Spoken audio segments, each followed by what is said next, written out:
What's going on, guys? Thank you so much for tuning in. This is episode number 5 of the Toyota Tacoma Rebuild Off Auction. In today's episode, we will check out the finished frame. So the frame has been pulled, and now this truck is ready to be put back together 100%, and we will be fully done with it, putting it back to stock. This is going to be an exciting episode. If you guys could do me a huge favor, hit that subscribe button, hit that like button, helps me out a bunch. And we will do a full price breakdown. I know I've been getting a lot of comments how much this truck is actually costing me. In the next episode, we will be fully done, and we will do a price breakdown as well. But in the meantime, let's check out this frame and see how it was done.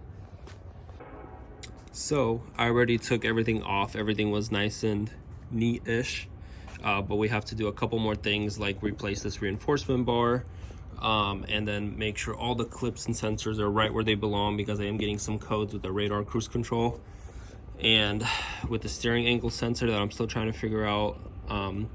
But the frame, I would say the guy did like a 8 out of 10 job, just because it wasn't that expensive, but I feel like I kind of paid for the work here. I wish he would have done a little bit of a better job in some areas, but as you guys could tell, that's still a little bent, but it's pretty straight in regards to the actual radiator support. Seems like he did kind of like punch it out, bend it, and then kind of crappily spray paint it here. So that's all fixable, but that was a little annoying. He did move this up. I don't know if you guys remember in my previous episode, this thing was like fully bent down. He moved it up. He repaired this as well. Everything lines up perfect when it comes to the hood, bumper, headlights. Everything is actually really well, so that's kind of the most important part. Otherwise, like all this stuff, it's really hard to actually get it back to how it was originally. But with the bumper and the hood on, everything lines up perfect. Can't wait to show you guys once I put everything back together and give you a full walk around of this truck. Pretty much complete. One little issue that I am running into is I forgot this right here is on rivets, so we're gonna have to figure out how to attach that probably a little later. Right now I just want to put this truck together and take off this old reinforcement bar, put on this new one, and then from there we'll try to decide how we want to go about putting on these brackets on both sides. So let's get started.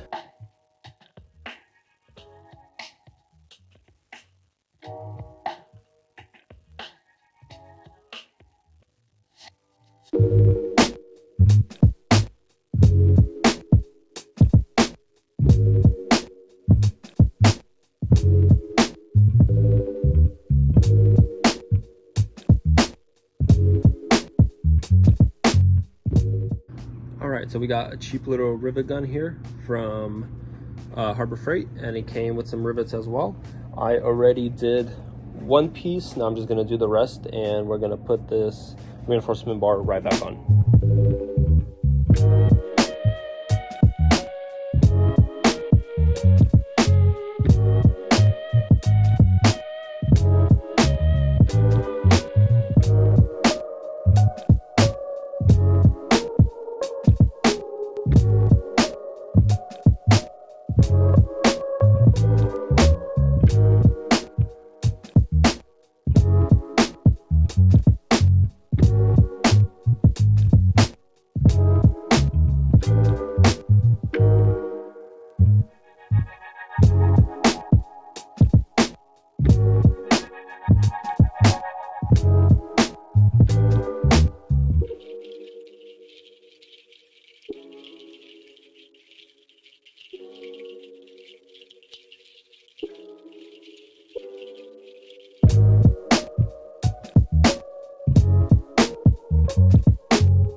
All right, I don't want to get too happy right now, but I think everything's good when it comes to the steering angle sensor.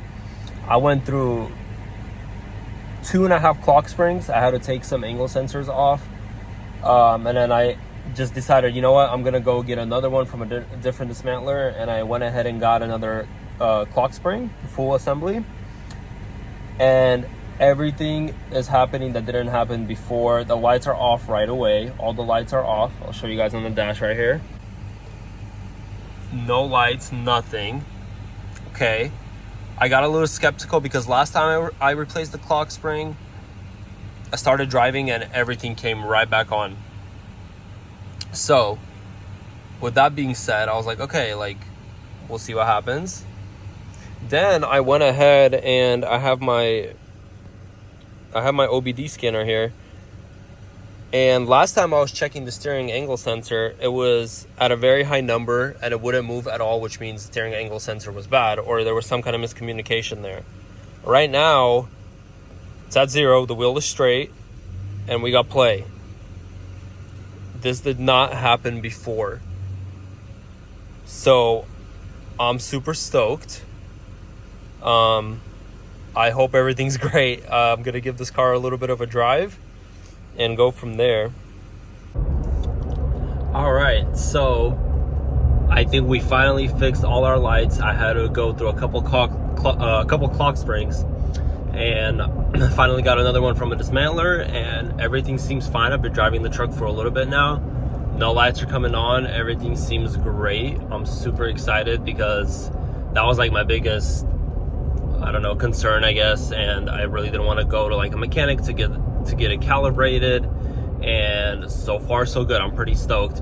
So now I am on my way to get started on all this paperwork, all this amazing paperwork that I have to do in order to register a car / truck in California. There is a lot, unfortunately, but I'm hoping everything will be great. I don't see why it wouldn't. I should pass smog, no issue. I have to go do smog, brake and lamp, weight certificate.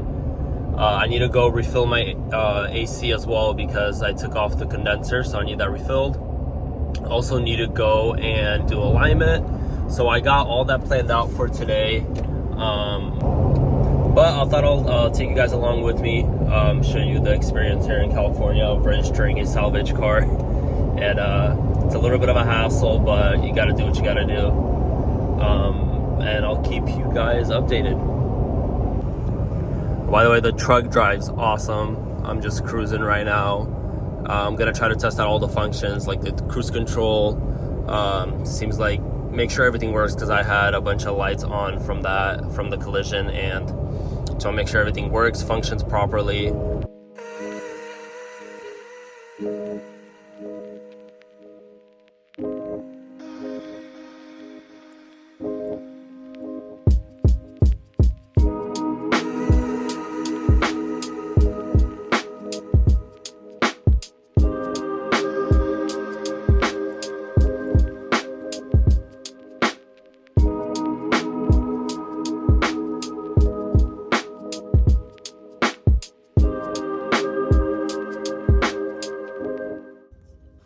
Since we're finishing this truck up, I thought I'll just upgrade a couple things already on this truck. And one thing that I really like doing is upgrading all the lights to LEDs.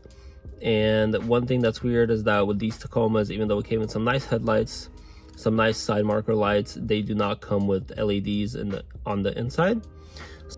So we have these pretty bad yellow lights that don't light anything in this interior.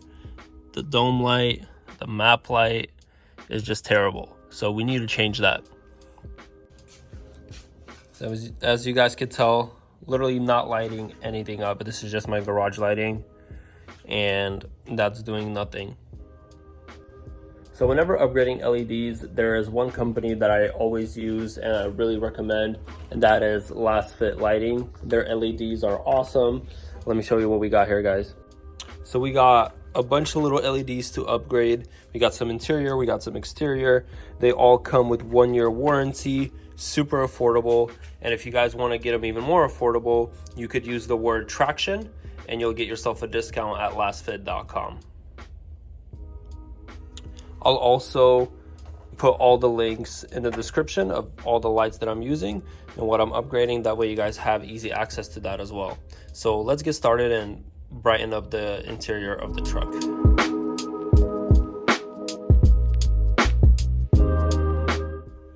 And you just twist this bulb out. Literally just twist out and you got the bulb out. Easiest way to do this versus trying to struggle and pull it out. And now let's put in the LEDs. All right, so for the map light, we got these right here. That's the QR code right there for you guys, and it's LT10. Let's pop these open and put them into this light.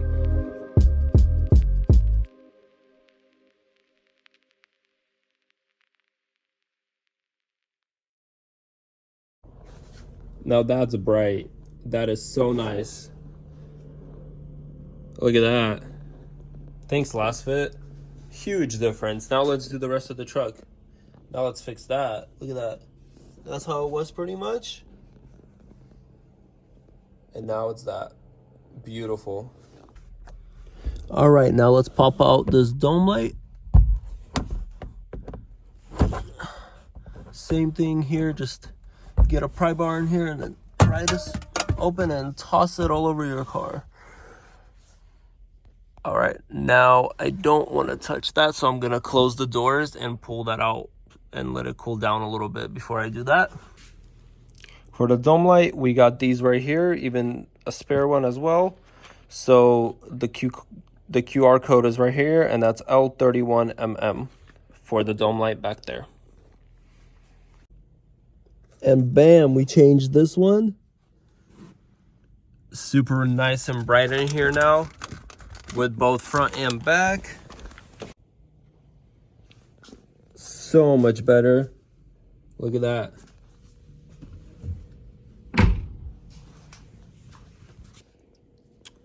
Dark.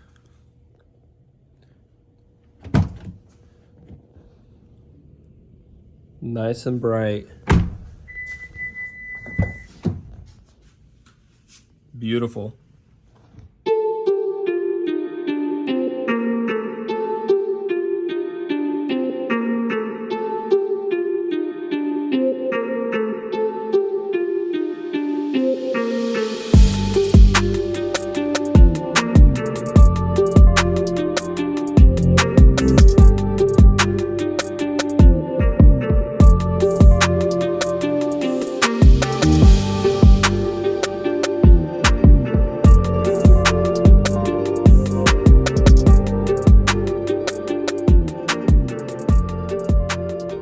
All right, hope you guys enjoyed that.